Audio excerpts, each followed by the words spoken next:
What if a place that promises luxury, comfort, and warmth hides a story so shocking it makes you question everything about appearances? Picture this, a sun-drenched afternoon at one of the most exclusive resorts in the country. The sky is painted in perfect shades of blue, the palm trees sway gently in the breeze, and the sound of laughter and clinking glasses fills the air. Guests lounge by the infinity pool, sipping on colorful cocktails, while the scent of fresh ocean air mingles with the aroma of gourmet cuisine wafting from the resort's five-star restaurant. Everything about this place screams perfection, elegance, and class. But beneath this glossy surface, something unsettling brews a story of prejudice that no one saw coming. You see, even in the most luxurious corners of the world, bias can sneak in unnoticed, hidden behind polished uniforms and fake smiles.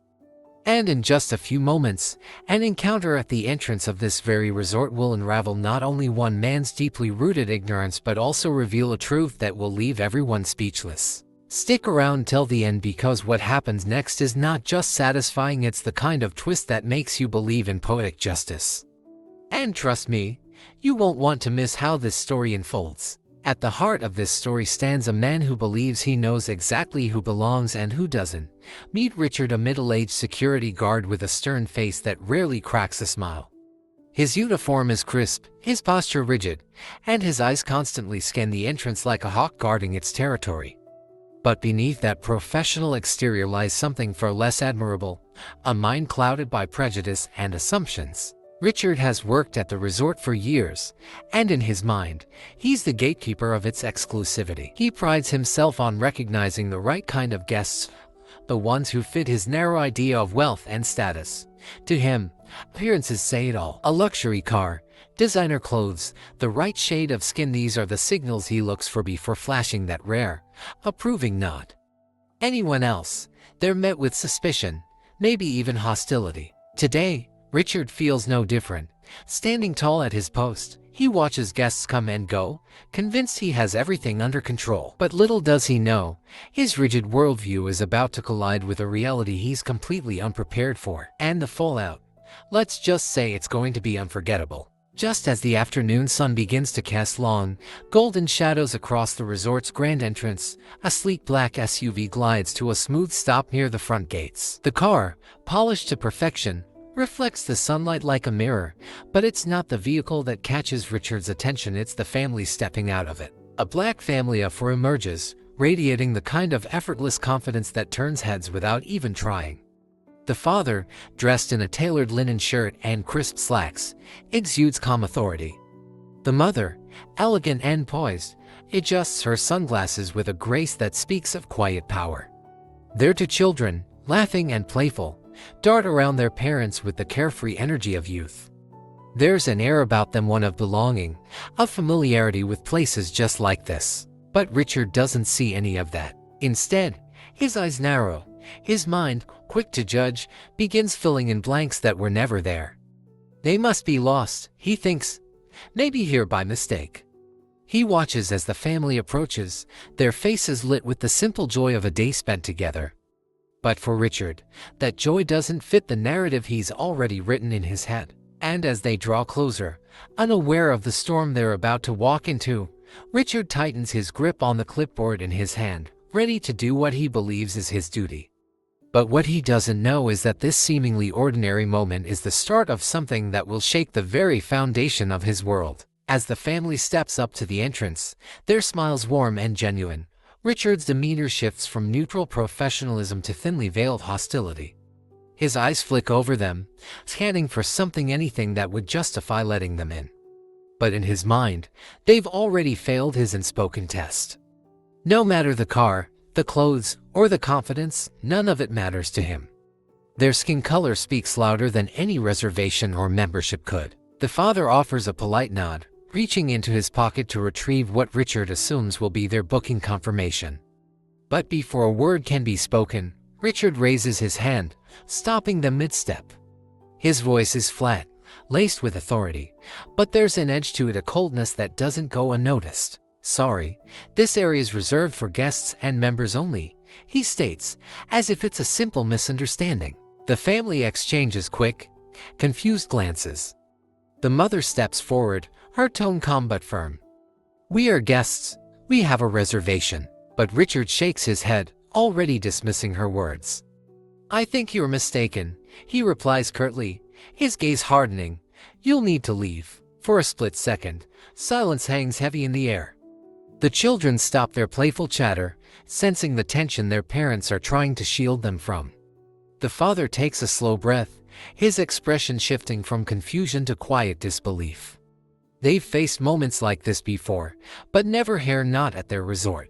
Richard stands his ground, oblivious to the weight of the moment, completely unaware of just how deep a hole he's digging for himself. What he sees as just another routine refusal is about to unravel into something far beyond his control. And the family, they're done playing along. The father, still maintaining his composure, reaches into his pocket and calmly pulls out his phone, scrolling to the reservation confirmation. He holds it up for Richard to see, the screen glowing with undeniable proof. "Here's our reservation," he says, his voice steady but edged with frustration. Richard barely glances at the screen, waving it off as if it's some kind of trick.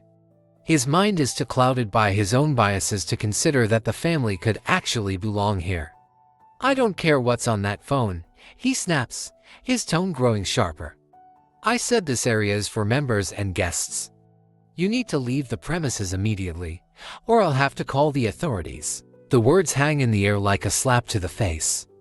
The mother's eyes narrow, her earlier warmth now replaced with a simmering disbelief. The children, sensing the shift, cling closer to her, their innocent excitement replaced with confusion. The father, jaw clenched, exchanges a glance with his wife, an unspoken conversation passing between them. This wasn't just a misunderstanding anymore. This was blatant, unapologetic discrimination. "Is that really how you treat all your guests?" the father asked quietly, his voice calm but heavy with meaning. Richard doesn't respond, his stance is rigid, his mind locked in a narrative he's convinced is correct. He can't realize that the very people he's trying to eject hold more power than he could ever imagine. To him, they're just another family that doesn't fit his mold. But that illusion is about to shatter in the most unexpected way. Because the family isn't leaving, and Richard, he's moments away from the most humbling experience of his life. For a brief moment, silence blankets the entrance. The kind of silence that speaks louder than words, thick with disbelief and a rising sense of injustice. The father lowers his phone slowly, his expression a careful mask of calm, though his eyes burn with restrained anger. The mother places a gentle hand on his arm, her touch both grounding and reassuring. They've been here before, not this exact scenario, but the sting of prejudice is all too familiar. But this time, it's different. This time, they own the narrative. Their children, still too young to fully grasp the weight of what's happening, look up at their parents with wide, questioning eyes. The daughter tugs at her mother's hand, whispering, "Mommy, why can't we go inside?" It's an innocent question, but it lands like a punch in the gut. The mother kneels down, brushing a curl from her daughter's face, offering a soft smile that hides the storm brewing inside her. "We'll be inside soon, sweetheart," she says gently, her voice steady. "Just give us a minute." Standing back up, the father straightens his shoulders, his calm now laced with quiet authority. He's had enough. But instead of raising his voice or escalating the situation, he simply meets Richard's gaze with a look that's both piercing and patient, like a lion watching a mouse scurry around, oblivious to the fact that it's in the presence of a king. "You're making a mistake," the father says, his voice low but firm. There's no threat in his words, just a simple truth that Richard is too blind to see. The mother nods in agreement, her expression unreadable but her eyes sharp. They don't need to shout. They don't need to argue. They know exactly who they are, and soon, Richard will too. But for now, they wait, because sometimes, the sweetest form of justice comes not from confrontation, but from letting the truth reveal itself in its own time. And that time, it's just around the corner. Richard lets out an impatient sigh, shifting his weight from one foot to the other. He doesn't understand why this family is still standing here, still challenging him with their calm defiance. In his mind, this should have been over by now. He gave them an order, they should have left. But instead, they remain unmoved, their confidence and settling in a way he can't quite put into words. Then, the father does something that makes Richard's stomach twist. He chuckles. Not a loud, mocking laugh, but the kind of quiet amusement that suggests he knows something Richard doesn't. The mother exchanges a glance with her husband, a knowing look passing between them, and then she reaches into her handbag, pulling out a sleek leather folder. "Since you're so certain we don't belong here," she says smoothly, opening the folder and retrieving a single sheet of paper. "Perhaps this will clear things up." She extends it toward Richard, her hand steady, her expression unreadable. Richard hesitates for a second before snatching the document, his irritation outweighing his curiosity. He barely glances at it at first, expecting to see some forged membership pass or a desperate attempt to argue their way inside. But then his breath catches, his eyes scan the words, and suddenly, the blood drains from his face. The letterhead at the top is unmistakable. It's official resort documentation, the kind only issued by upper management. And right there, in bold letters, is a name he's seen before, the name of the resort's new owners. A name that matches the very man standing in front of him. Richard's hands tighten around the paper as the truth slams into him like a freight train. This isn't just some random family trying to sneak in. They own the very place he's guarding. The weight of his mistake crashes over him all at once, suffocating and absolute. His throat goes dry, his mouth opens, but no words come out. Because what can he possibly say now? He had assumed, he had judged. And now, standing before him, was the undeniable proof that he had just disrespected the very people who had the power to decide his fate. A heavy silence settles between them, thick with the weight of realization. Richard's face is frozen, his eyes darting back and forth between the document in his trembling hands and the man standing before him. The father watches him, his expression calm but unreadable, while the mother crosses her arms, waiting for the guard to say something, anything to justify his behavior. But what could he say? That he had assumed they didn't belong. That he had judged them the second he saw them step out of their car. There was no excuse, and deep down, Richard knew it. Yet, instead of admitting his mistake, pride claws at his throat, refusing to let him surrender so easily. "There must be some kind of mistake," Richard stammers, though the words feel weak even as they leave his mouth. "I wasn't informed about." The father raises a hand, stopping him mid-sentence. "Oh, you were informed," he says, his voice steady but laced with something cold beneath the surface. "You just didn't bother to check before making assumptions." Richard swallows hard, his palms now slick with sweat. He can feel eyes on him now. A few guests nearby have started to take notice of the tense exchange. And then, just when he thinks things can't get worse, a new voice enters the conversation. "Is there a problem here?" A senior manager, dressed in a sharp navy suit, approaches with a polite but firm expression. He takes one glance at the family and immediately recognizes them. His face pales as realization hits, and unlike Richard, he knows exactly what's at stake. Richard's stomach drops. Mr. Carter. The name burns in his mind like a brand. The resort's new owners. The people he had just humiliated at their own doorstep. The father, Mr. Carter, tilts his head slightly, watching the guard with quiet amusement. "Actually," he says, his voice deceptively light, "I'd love to hear how your security team handles situations like these. Tell me, Richard, how do you usually deal with owners trying to enter their own property?" The question hangs in the air like a guillotine waiting to drop. Richard's throat tightens, his face a mask of panic. Because now, he has no power, and the people he tried to turn away hold all of it. Richard's lips part, but no words come out. His mind scrambles for something, anything to salvage the situation, but there's nothing left to say. The truth is standing right in front of him, and it's staring him down with quiet, undeniable power. Mr. Carter lets the silence stretch, letting the weight of the moment settle deep into Richard's bones.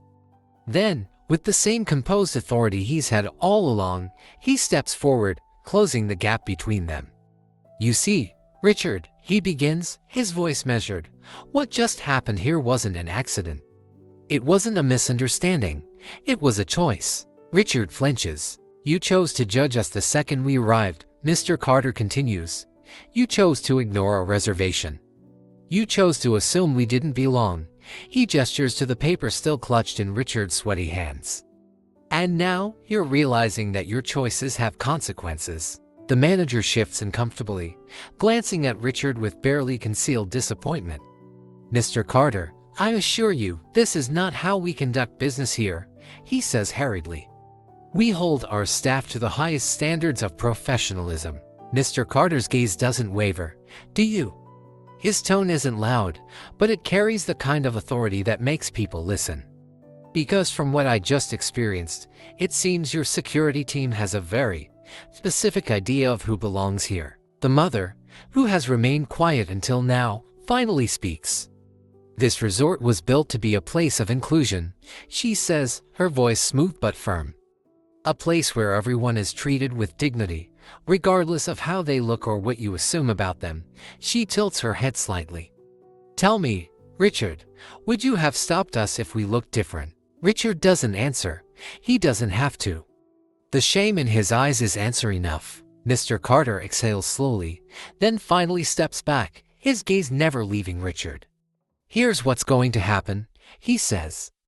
My family and I are going to walk into our resort, and we're going to enjoy our stay. You, on the other hand, he hands the paper back to the manager. I'll leave it to you to decide what should be done about an employee who thinks he gets to decide who's welcome here. The manager nods stiffly, his face grim. Understood, sir. Richard feels his chest tighten. He wants to argue, to plead, to explain, but the truth is, there's no justification for what he did.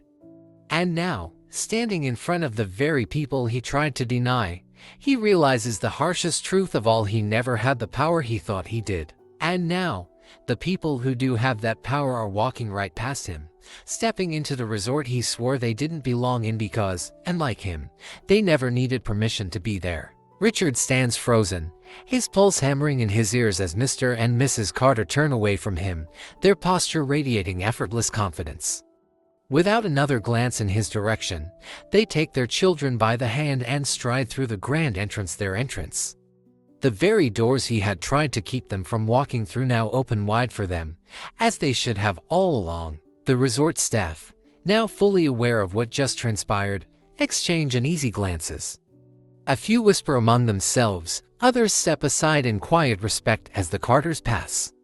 The message is clear: these are the real people in charge, not the men still standing outside, looking as though the ground beneath him has been ripped away. Richard's grip tightens around the clipboard in his hand, his fingers turning white. His uniform, once a symbol of authority, now feels suffocating, like a badge of shame. He can feel the stares, the silent judgment from his coworkers, the disapproval from the manager, the weight of his own actions pressing down on him like an unbearable weight. The senior manager finally steps forward, clearing his throat. Richard, he says, his voice clipped and professional, but carrying an unmistakable note of disappointment. I need you to come with me. Richard blinks, his throat dry. Sir, But the manager doesn't let him finish. Now, it's not a request, it's a verdict. With heavy steps, Richard follows, his mind racing, his stomach sinking with every step he takes away from the entrance, the very same entrance he had so confidently guarded just moments ago.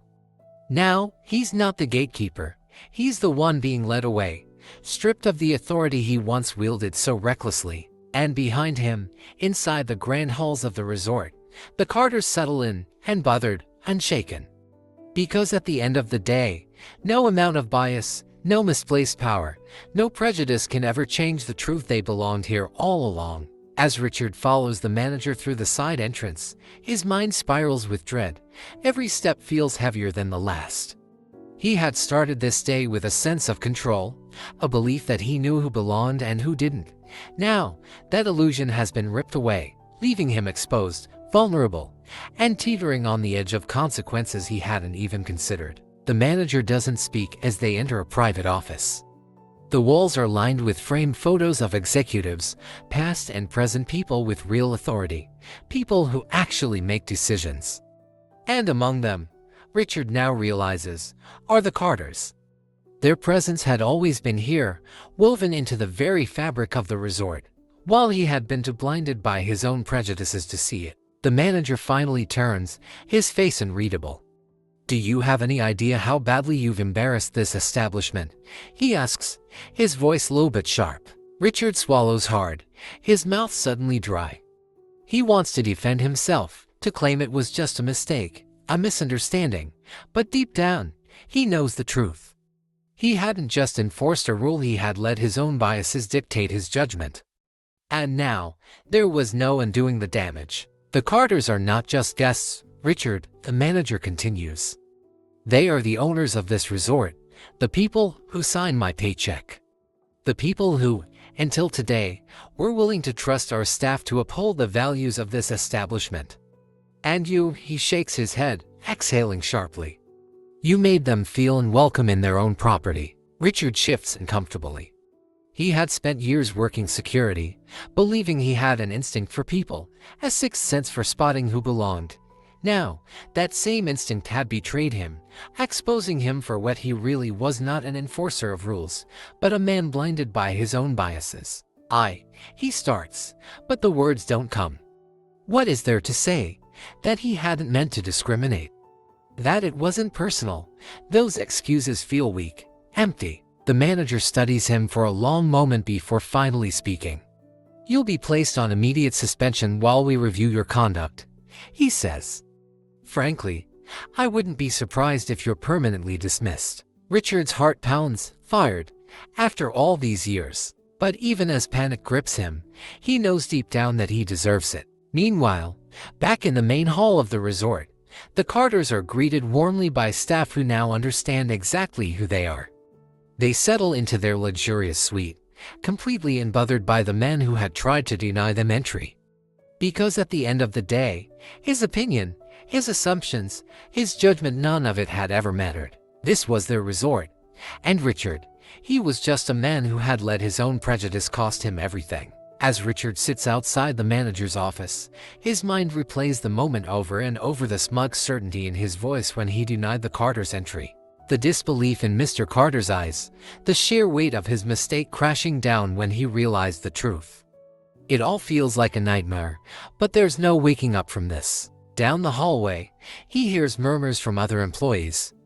Word spreads fast in a place like this, and Richard knows his name is already being whispered through the halls, not as a respected authority figure, but as a cautionary tale. For the first time in his career, he feels powerless. Meanwhile, inside the resort, the Carters are settling in, their children laughing as they explore the luxurious space that rightfully belongs to them. Mrs. Carter watches her husband, noticing the way he stares out at the view, deep in thought. "You're still thinking about him," she says knowingly. Mr. Carter sighs. "I am, because people like him. They don't realize how much harm they do." He thought he had the right to decide who belongs, and he didn't even question why. Mrs. Carter nods, understanding. "That's why we built this place, to change that mindset. To create something that doesn't just welcome people like us, but shows the world that we belong in these spaces." Their daughter tugs at her mother's sleeve. "Mommy, is that mean man going to be in trouble?" Mrs. Carter kneels to meet her daughter's gaze. "Maybe," she says gently. "But more importantly, I hope he learns something from this. Because that's what matters most, not just punishment, but change." And as Richard sits outside the office, head in his hands, he begins to understand. The problem wasn't just this one mistake, it was a lifetime of assumptions, a deeply ingrained belief that had led him to this moment. The question now is, can he unlearn it? Or has he already lost everything before he even had the chance? The resort bustles with life, guests enjoying the paradise that the Carters have worked so hard to create. But for Richard, the world feels smaller now, quieter. As he walks out of the manager's office, his steps are heavy with the weight of his own actions. His suspension is official. Whether he'll ever return to this job is uncertain, but one thing is clear: his power was never real.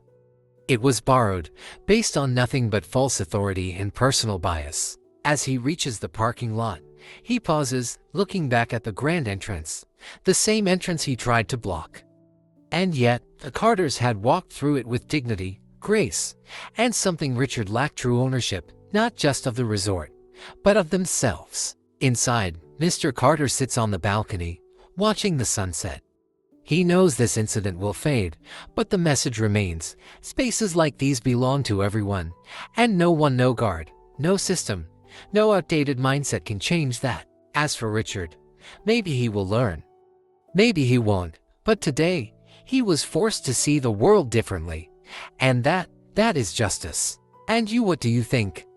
Should Richard get a second chance, or was this mistake too big to forgive? Let us know in the comments. And if you enjoyed this story, don't forget to like, share, and subscribe for more powerful narratives. See you in the next one.